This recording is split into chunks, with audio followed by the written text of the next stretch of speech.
Shout out to Ring RQ, Julius, you legend. We're going to do a joint interview, yeah? Yeah, we'll do a joint interview, Julius. Thanks for the support. You're a legend. From your girls, Raven and Ellie. Welcome to the motherfucking relay. We're covering today's top boxing news. Ow!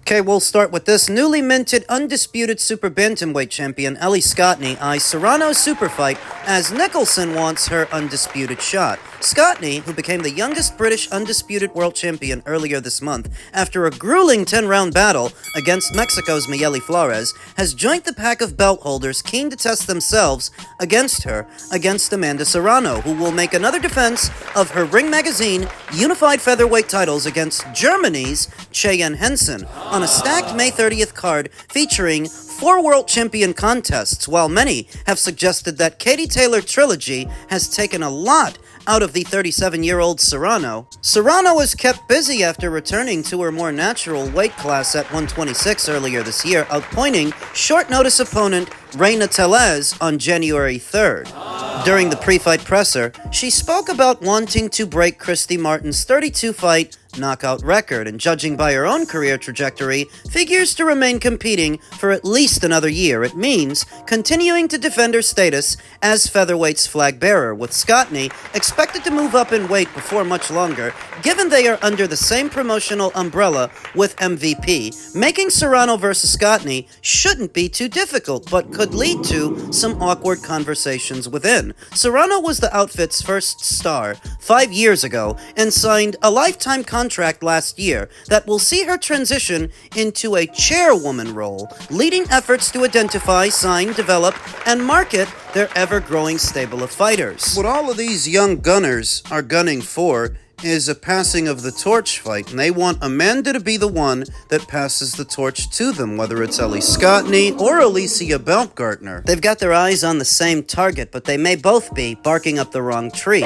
When asked about the possibility of a fight with Serrano, the 28-year-old Scotney acknowledged how much she's done for women's boxing and that ultimately the Puerto Rican holds all the leverage. She told Sky Sports, "I put her in the category with Katie. What they've achieved in the sport, the impact they've done as humans, personally, she can pick and choose who she wants to fight. She is a super fight. So much respect for her, but of course, would love to share the ring with somebody like that." Former WBC featherweight champion Scotney-Nicholson defends her interim super bantamweight crown against Mariah Turner atop a Matchroom show in Melbourne, Australia on April 29th. And the 30-year-old has doubled down on wanting Scotney next. I think if you look at me at 122 pounds and Ellie at 122 pounds, I think I'm the superior boxer. I'm physically the taller, longer, stronger, in my opinion, boxer. It's a great clash of styles. I think it's that typical kind of fighter versus boxer clash of styles. I think Ellie knows she can't outbox me, and she will want to make it a rough, tough slugfest. Having been outboxed and drawn into a physical battle before her first career defeat to Tiaria Brown 13 months ago, Nicholson believes she's better suited to fight at a lower weight. That may have just come at a time where Scotney's former promoter Eddie Hearn feels the Brit is on her way up, having campaigned at junior feather throughout her 6-year pro career to date. When you target a fighter that's on their way out, like an Amanda Serrano, you're essentially doing so because you want somebody to pass you the baton. You've probably done the legacy thing, like both Ellie Scotney and Alicia Baumgartner have done, becoming undisputed, and now you want the money fights. To get at the money, you need the big names. Amanda Serrano is a name. They both might be barking up the wrong tree, as Ellie Scotney so adequately put it. Amanda's earned the right to choose. She doesn't have to close out her career with either of them. I wouldn't begrudge Ellie targeting the big names like an Amanda Serrano, but another name is a Sky Nicholson. She's pretty well known. The fight between her and Ellie would easily be the biggest and best fight to make in the super bantamweight division right now, even if Ellie Scotney is on the eve of moving up. Listen, it's the same situation as the Baumgartner situation. Alicia wants Amanda instead of Carolyn, and it looks like Ellie wants Amanda instead of Sky. Both of which may come up empty-handed, so they may as well take care of their younger contemporaries. Ellie can beat Scotney-Nicholson. Sky claims that Ellie knows that she can't outbox her, essentially saying Ellie knows she can't beat her at her own game, so she'd have to make it rough and tumble. Coincidentally, that's what you're supposed to do. The old saying goes, fight the boxer, box the fighter. You're in there with somebody who wants to make it a fight of finesse, you make it a physical fight, a rough and tumble fight. You don't fight them on their terms. So if Ellie were to do that, well, that's what she's supposed to do, showing more ability to handle herself mid-range to inside, and not just handle herself, but actually get there, which is usually half the battle in a Nicholson fight, where Sky still hasn't shown much in terms of inside game. She still spends the majority of a fight on her toes, fighting long distance. Ellie Scotney has the ability to close that distance and get inside. I like Ellie Scotney to win that fight, but I don't know that Ellie's gonna give Sky that opportunity. It just seems like a cluster of fighters that are all barking up the wrong tree. Ellie Scotney barking up the wrong tree pursuing Amanda, and Scotney-Nicholson barking up the wrong tree pursuing Ellie. I don't begrudge her for it either. Scotney-Nicholson, she's an ambitious fighter. She always has been. The moment she debuted as a pro, she was eyeing Amanda. She never got that fight. Now she might not get this one. It's not her fault. But you can't fault her for trying. Even if you don't like her chances, forecasting the outcome of a match is not a substitute to actually seeing it happen. And I wouldn't mind seeing this happen at all. I think it's the best fight to make at 122 pounds, but Sky, she might get left in the dust again. In men's junior welterweight news, Richardson Hitchens is now set to vacate his IBF title to move up to 147 pounds, a predictable outcome that I saw coming a mile down the road. They were entertaining a Landolfo Delgado mandatory title defense for as long as they did was surprising, because I figured, why defend the title at all? You're just going to move up right after that. You might as well drop it. Richardson Hitchens' manager, Keith Connolly, said it was a tough decision for Hitchens, but he's outgrown the weight class. He's been fighting at 140 since he was 16 as an amateur. Hitchens is an elite fighter, and I truly believe he'll be even better and stronger at welter, and that he will be fighting for a world title at 147 within the next 12 months. When you say world title, do you mean world title in the traditional sense, or are you talking about the Zuffa belt? Because the Zuffa belt is not yet a world title by any stretch of the imagination, since every fighter in the world doesn't have access to that title. To get to it, they would have to sign to Zuffa, and what is their still forming welterweight division. So was it a boneheaded move for Keith Connolly and Richardson Hitchens to migrate over to Zuffa, essentially ostracizing themselves from the rest of the boxing world? No, I don't think it was. I mean, Richardson Hitchens was always going to go to welterweight, and if he went to the welterweight division as it is, without Zuffa, he would have got ignored by Ryan, and Rowley, and Devin. He would have had to start the entire process over of trying to become a champion and fighting his way into relevancy just to get ignored by the top names in that division. I'm not crying him a river so much as evaluating the merits of their decision to go over to Zuffa. Ultimately, for a fighter like Richardson Hitchens, who's still unbeaten by the way, it was the smart move. Get while the getting is good over there. They can keep you active, they can keep you fighting, and put the money in your pocket. Going over to Zuffa puts him within proximity of a Conor Benn fight as well, since he just inked a multi-fight deal with them. Perhaps down the line, you get Conor Benn versus Richardson Hitchens. Maybe Teofimo Lopez too, since he's rumored to be signing to them next. And while you wait for the big fights to roll around, you get to beat up on Zuffa's welterweights. The talent pool isn't going to be as deep over there, their version of the welterweight division, as they only have a limited assortment of fighters. Keith Connolly says Hitchens will be fighting for a world title inside of a year. Are we talking about the WBC? Are we talking about the WBA? Are we talking about the WBO? Because we know we're not talking about the IBF. Now that you're over there, you can't hold the Zuffa belt and the IBF title at the same time. We saw what happened to Jai. The IBF's taken a noticeable hardline stance when it comes to the Zuffa belt, and we don't know if the other alphabet organizations are going to do the same thing, but they might. Fight for a world title, he says. We'll see about that. So now that Hitchens has dropped the IBF title, who's in line to become IBF champion? Lindolfo Delgado is ranked at number 1. Oscar Duarte, his countryman, is ranked at number 2, and former WBO lightweight champion Keyshawn Davis is ranked at number 3. Are these the guys that Lindolfo might have to go through to become a champion himself? They're busy. Keyshawn Davis is supposed to be headlining a show in his native Norfolk, Virginia, opposite the ring Nair Albright, who he'll be fighting for the second time. Oscar Duarte, He's fighting Angel Fierro on the undercard of Benavidez versus Zerto. the number 3 and number 4 ranked fighters in the IBF's ranked standings are currently busy. At number 5, former champion Teofimo Lopez, Forget it. He's moving up. He's going to welter. making the likeliest fight for the newly vacated IBF title between Lindolfo Delgado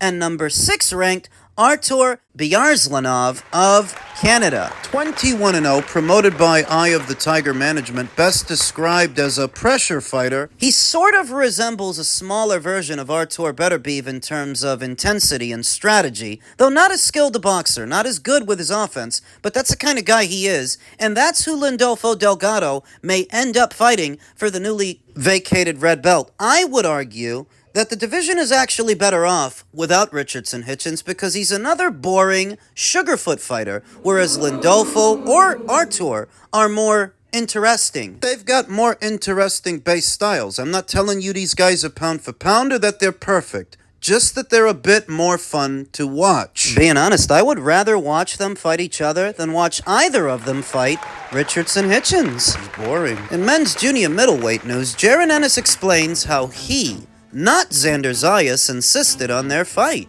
Ennis will challenge WBA and WBO junior middleweight champion Xander Zayas on June 27th at the Barclays Center in Brooklyn, New York. While Zayas might represent the biggest challenge Ennis has ever faced in his career, the former Ring Magazine IBF WBA welterweight champion believes the San Juan, Puerto Rico native is another stop on his path to taking over junior middle. My main goal right now is Xander Zayas, and is said during an episode of Inside the Ring, which premiered on Monday on DAZN. I'm not worried about nobody else right now. After I'm victorious on June 27th and become unified junior middleweight champion, bring them on. After this fight, I'm going to continue to show you why I'm the best in the world and why I am really like that. I'm going to make everything easy. Ennis has only fought once at junior middle, stopping Luis Malima in the first round, October 11th, in Ennis' hometown of Philly. The 28-year-old Ennis appeared primed for a fight against Virgil Ortiz this spring after they went face-to-face following Ortiz's second-round stoppage of Erickson Lubin last November. Legal issues between Ortiz and the ring's number 1 ranked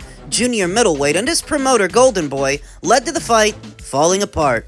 Ennis, ranked 5th by the ring, then pivoted to a bout against Zayas, which will headline a card streamed on DAZN pay-per-view and as part of the monthly DAZN Ultimate Plan. Ennis said he put the pressure on his promoter, Matchroom Boxing's Eddie Hearn, to make the fight happen. He ain't choose to fight me, Ennis said of Zayas. I told Eddie to go get him. After negotiations with Ortiz fell through, I told Eddie and my team, y'all go get Zayas next for me if we can't get Ortiz. That's what he did for me. I appreciate Zayas for accepting this fight because he didn't have to take it. He could have fought somebody else. Listen, it's a little bit hard for me to accept that Boots Ennis is solely responsible for this fight materializing when he has no track record of making big fights happen. In fact, his track record suggests the opposite. In between the time that Crawford fought David Evanesian and mangled Errol Spence, he offered Boots the fight, and Boots turned it down. To stay loyal to Showtime, he said. Just to end up going to DAZN. And when he was initially offered the Virgil Ortiz fight by Turki El Sheikh, he turned that fight down too, to stay at 147. Just to end up moving to 154. So that when he now says that he's the reason this fight is happening, he's the one that's responsible for it, I don't really believe him. If anything, Xander has more of a track record of pursuing big fights than Boots. Remember when he was bearing down on Sebastian Fundora for what was his title shot? And remember when he was initially offered the Virgil Ortiz fight by Turki El Sheikh, which he accepted. Just like he accepted this fight, what I see is Xander has more of a track record of pursuing big fights than Boots does. One can make a compelling case that the junior middleweight division is the best in boxing, with Ennis and Zayas, Ortiz, and the WBC champion Sebastian Fundora leading the way, and numerous intriguing contenders. When the dust settles, Ennis sees himself as the one standing tall and cementing himself as one of the best fighters, pound for pound. I'm ready to take over the division one by one, Ennis said. I'm going to knock them down one by one and show the world why I'm the best. This is my division, and hopefully everybody continues to want to fight each other. Especially after I'm victorious on June 27th, I'm going back to back to back. I will be undisputed at junior middle, so bring them all on. If Boots is victorious in late June, that may be enough for him to finally crack the Ring IQ pound-for-pound list on the premise that he would have become a two-time unified champion at two separate weights, beating a Montestanionis for the WBA at 147 and Xander Zayas for the unified titles at 154. His resume, after so many fights, would have finally started taking shape if he can secure the W in good fashion against Xander Zayas. Currently, two-weight world champion of Cuba, Arislandi Lara, is ranked at number 10 in the most danger of being bumped off. His argument to be there is longevity. This is a guy who's been around for a very long time and fought a lot of people. I think he's in his early 40s. But he's still a world champion today, and you can argue that he would have had to be some hell of a fighter, one of the best in the world, to still be competing at that level at his age. But he is but a placeholder. Even with that argument, he's ranked at number 10 in the most danger of being bumped off by a fresher, younger fighter. A fighter like Boots. They talk about the guy like he's pound for pound already, but for me, he's yet to prove it. He's got a lot of fights, but not a lot of substance. A lot of flash and a lot of style, but there's not much to marvel at on that resume. A win over Xander might help his situation, get him on the Ring IQ pound for pound list, but if Xander wins, unfortunately, it's not the same thing. Xander would be fighting a guy who's only got a grand total of one fight in that division. It doesn't make Xander a two-weight world champion like a win would make Boots a two-weight world champion. So for Xander, it's not going to be enough to get him on the list, but I suppose it doesn't matter because the optics. Like I said, they talk about Boots like he's pound for pound already, like he's one of the best in the world already, if Xander beats him. Those are very good optics for the Puerto Rican slugger. The victory over Boots, while not a unification match, would yield loads of intrinsic value that would lend themselves to Xander's celebrity and profile in the boxing world. Xander, the situation is slightly different too, because Boots means to kick off an undisputed run, whereas Xander, I think, if he wins this fight, he leaves the division. If he loses this fight, he leaves the division. I believe that this is the last time we'll see Xander Zayas as a junior middleweight, because you've seen him in between fights. You see what he's walking around at. Guy's huge. It's time to move up. I don't think he goes on an undisputed run at 154. He already tried to fight Sebastian Fundora, and Sebastian would have none of it. Tried to fight Josh Kelly and ended up in a stalemate over the location of the match. I think Xander's all but done at 154, and this is the last time that he'll fight there, win or lose.